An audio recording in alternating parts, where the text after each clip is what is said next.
পেটের পীড়া বা আইবিএস ইরিটেবল বাউল সিনড্রোম এটা একটা কমন সমস্যা। এটা একেবারে বাচ্চাদের হতে পারে, মধ্যবয়সী হতে পারে, বয়স্কদের বেশি হয়ে থাকে।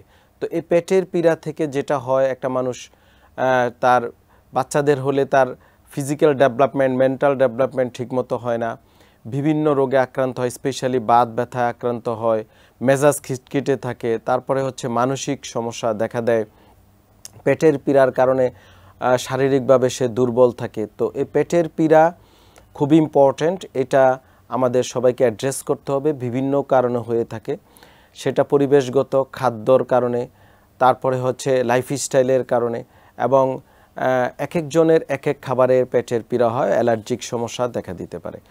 যার যে খাবারে প্রবলেম হয় তার সেই খাবারটা বাদ দিতে হবে এবং সেটার অল্টারনেটিভ খাবার খেতে হবে। ধরেন আপনার দুধ খেলে পেটের প্রবলেম হয়, ইউ শুড অ্যাভয়েড, আপনাকে দুধটা বাদ দিয়ে আপনি দই খাবেন। একটা প্রোটিনে প্রবলেম হয়, ধরেন একটা মাংস খেলে আপনার পেটের প্রবলেম হয়, মাংসের অল্টারনেটিভ আপনি মাছ খেয়ে পেটের পীড়ার সমস্যাও সমাধান হবে এবং আপনার সেই চাহিদাটাও সমাধান হবে।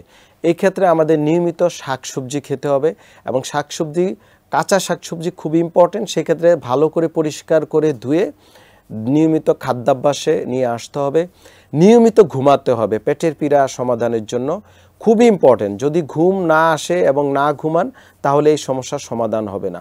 নিয়মিত কায়িক পরিশ্রম করতে হবে, খেলাধুলা করতে হবে, হাঁটা চলাফেরা করতে হবে, বাচ্চাদের খেলতে দিতে হবে। তারপরে হচ্ছে আপনার যেই সিজনে যে খাবারগুলো আসে এই খাবারগুলো আমাদের খেতে হবে, একই রকম খাবার অ্যাভয়েড করতে হবে। পেটের পীড়ার বিভিন্ন প্যারাসাইট থেকে হতে পারে, যেমন আমাদের কৃমিনাশক ওষুধগুলা নিয়মিত ডাক্তারের পরামর্শে আমাদের খেতে হবে। খাদ্যাভ্যাসের ক্ষেত্রে খাবারের আগে হাত পরিষ্কার করে সাবান দিয়ে ধুয়ে তারপরে খাবার খেতে হবে। এই অভ্যাসগুলো একেবারে ছোটোকাল থেকে আমাদের বাচ্চাদেরকে ট্রেন করতে হবে। এই পেটের পীড়া যদি আমরা কমাতে পারি তাহলে আমাদের অনেকাংশেই যে কোনো অসুস্থতা, শারীরিক মানসিক এগুলা থেকে আমরা মুক্তি পেতে পারি।